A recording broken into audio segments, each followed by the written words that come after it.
cënohet dinjiteti. Familjarët e Mimoz Ahmetit kërkojnë ndërhyrje urgjente për fyerjet ndaj saj. Familjarët e poetes Mimoz Ahmeti kanë reaguar publikisht lidhur me mënyrën se si ajo po trajtohet në një spektakël televiziv.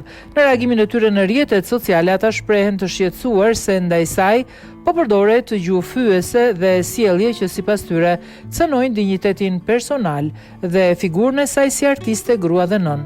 Ata pretendojnë se disa deklarata të konkurrentëve kanë tejkaluar kufijtë etik dhe janë shpërndar gjerësisht në rrjetet sociale.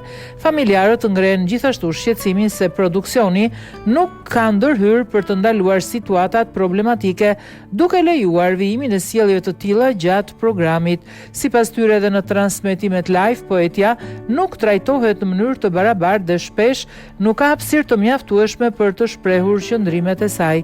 Në fund të reagimit, ata kërkojnë që të ndalet gjuha fyese dhe të garantohet një trajtim më i drejtë dhe dinjitoz për të gjithë pjesëmarrësit në formatin televiziv. Si familjar, ndjejmë detyrimin të reagojmë ndaj sjelljeve dhe ofendimeve të papranueshme që disa fermer po i drejtojnë mozës tonë.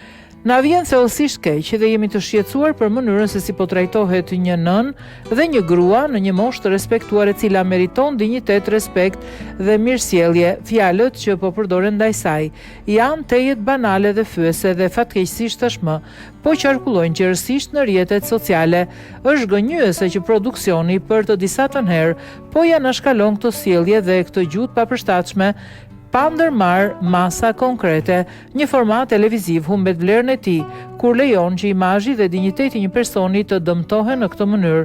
Gjithashtu gjatë prajmit kemi vënë re me shqetësim se sa herë moza kërkon fjalën, shpesh anashkalohet dhe nuk i jepet mundësia të shpreh dhe përfundoj mendimin e saj. Kërkojmë trajtim të drejtë dhe respekt të barabartë për mozën. Kërkojmë ndalimin e menjëhershëm të gjuhës fyese dhe marrjen e masave konkrete në mënyrë që të ruhet dinjiteti i saj dhe integriteti i këtij programi.